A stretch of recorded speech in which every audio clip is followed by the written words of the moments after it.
Dad looked me dead in the eyes and said, "You sit at home all day clicking on a computer, watching your sister's kids for a week is the least you can do." Then he showed up at my apartment with 4 suitcases and 2 car seats. I was already at the airport. Let me back up. I'm a freelance UX designer. I've been doing it for 3 years, and I'm good at it. Good enough that I replaced my old corporate salary within 18 months and now work with clients across 3 time zones. My office is my second bedroom. My hours are mine. But to my family, freelance translates directly to unemployed with extra steps, and no amount of explaining has ever changed that. My sister, I'll call her my sister because that's what she is, even when she makes it very hard, has 2 kids. A 4-year-old named Jake and a 2-year-old named Lily. They are loud, energetic, and require the kind of constant attention that honestly should come with a salary and benefits. My sister and her husband both work, and over the years, their default babysitter has quietly, gradually, without anyone ever officially deciding anything, become me.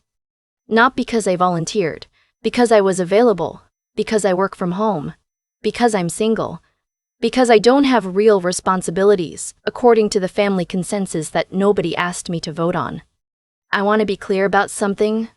Before I go further, I love those kids. Jake calls me by a nickname that only he uses, and Lily always reaches for my hand first at the park. That matters to me. But love doesn't mean I'm a free, on-call childcare service with no notice required and no right to say no. The situation started about 6 weeks before Thanksgiving. My sister got a work opportunity, a week-long training in Dallas, mandatory, fully paid, right before the holiday. Her husband travels for work on a pretty regular schedule, and by coincidence, his next trip overlapped by 3 days with her Dallas week. They needed childcare, 5 days, 2 kids, full coverage including school pickup for Jake and Lily's toddler program drop-off. They called my dad first. I don't know why they called my dad instead of me, except that they probably already knew what my answer would be and wanted backup preloaded. My dad called me on a Tuesday evening. I remember because I was in the middle of a deadline, a full lab redesign for a client in Seattle due Friday, the kind of project that had kept me at my desk until midnight 3 nights running.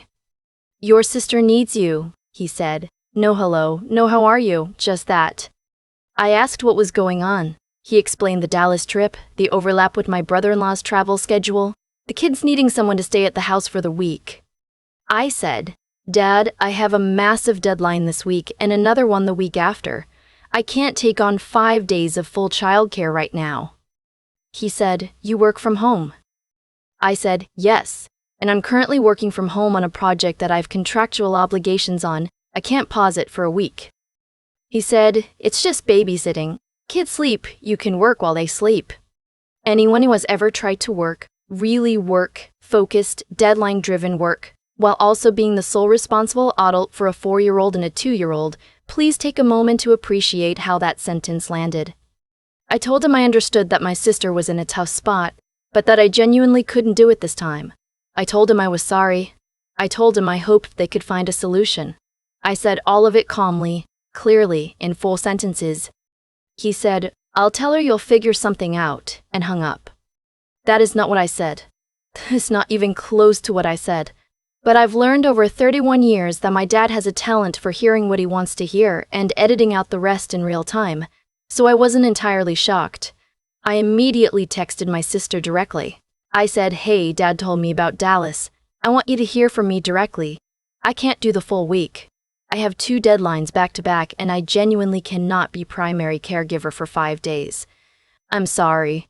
I really hope you can find a solution and I wish I could help more right now." She read it. I saw the read receipt. She didn't respond.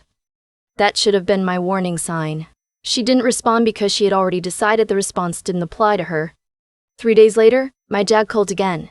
This time the tone was different, warmer, like he was presenting a solution instead of making a demand. "I talked to your aunt," he said. "She's going to come help for the first 2 days, so you'd only need to do 3 days, not 5. That's totally manageable, right?" I said, "Dad, it's not about the number of days. I have active client work. I can't do 3 days either." He said, 3 days? You're telling me you can't spare 3 days for your sister?" I said, I'm telling you that 3 days of primary childcare while trying to hit client deadlines isn't something I can make work right now. He said, your sister would do it for you. I let that sit for a second. Then I said, okay, but I'm not asking her to, and she doesn't have to. He went quiet for a moment, and I thought maybe the conversation was over. Then he said, I already told her you'd do the 3 days. There it was.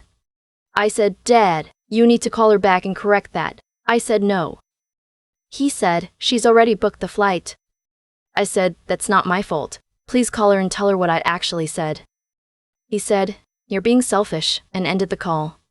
I sat at my desk for probably 2 full minutes just staring at my screen. Then I did what I should have done immediately the first time. I called my sister. Directly. Not a text, a call, because I wanted this to be unambiguous. She didn't pick up. I called twice more over the next 2 hours. No answer, no call back. I texted, I need to talk to you about the childcare arrangement. Please call me when you can. Nothing. I emailed. I laid it out plainly. I'd spoken to Dad and been clear that I couldn't do the week. I was sorry she was in a difficult position. I hoped she could find another arrangement.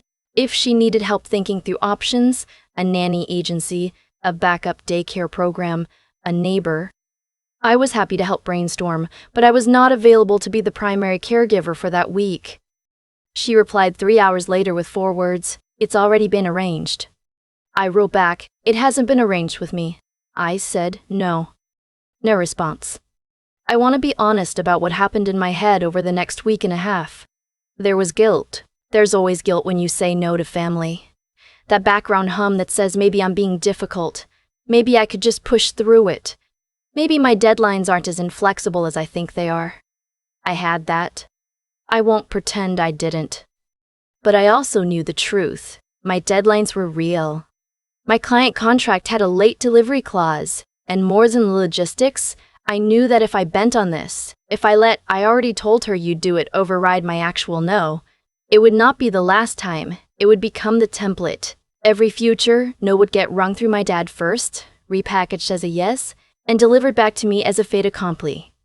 So I held the line. About a week before my sister's trip, my dad called Aga. I keep thinking about that coffee shop window in Portland. The cortado going warm in my hands. People walking by outside who had no idea who I was or what had happened that morning. And how for the first time in a long time, that anonymity felt like something I had earned rather than something I was hiding in. There's a version of this story where I turn around at the gate, where I decide that keeping the peace is worth more than keeping my word to myself. I've lived that version before. Not this exact situation, but close enough. The version where you fold because folding is easier than watching people be disappointed in you. And what I know now, from the other side of all that folding, is that it doesn't actually keep the peace. It just delays the conflict and adds interest. Every time you let someone override your no, you teach them that your no is a starting point for negotiation, not an answer. My dad didn't invent that dynamic out of nowhere. I had a hand in building it, one small capitulation at a time. What I did differently this time was simple and also the hardest thing. I said what I meant, I put it in writing, and then I acted like I meant it. That's it. No grand speech, no confrontation, no ultimatum. I just made my no real by making it visible. And the thing about that is, it works. Not without cost. Not without the 14 missed calls and the group text and my sister's voice on the phone that morning, tight and angry. But it works. My aunt made it to the house within 2 hours. My dad took a day off. Arrangements that supposedly couldn't be made were made the moment I became genuinely unavailable. That's the part that stays with me. The solution existed the whole time. It just required someone to stop being the easier option. I think about the kids in all of this too. Jake with his drawings, Lily with her little hand reaching for mine. I didn't do any of this because I don't love them. I did it because I understand something now that took me a long time to learn. Showing up out of guilt, resentment, and pressure isn't actually showing up. It's performing presence while being somewhere else entirely in your head. The aunt who's there because she had no real choice is a different person than the aunt who chooses to be there. I want to be the second one. That's worth protecting. And I think that's the part nobody talks about when they tell you that family comes first. It's not wrong exactly, Family does matter, connection matters, showing up for people matters. But you can only give that genuinely when you've also decided that you are someone worth showing up for. Not out of ego, out of basic self-respect, the kind that requires you to tell the truth about your limits and hold them even when it costs you something. My dad and I are still finding our way back to each other. My sister and I are doing the same. Those relationships are not over. I don't believe they're even permanently damaged. But they are different now, and I think different is okay. Different can mean more honest. It can mean the version where I'm actually present instead of just physically in the room. I said no. I said it clearly. I said it early, and eventually the world adjusted. It always does.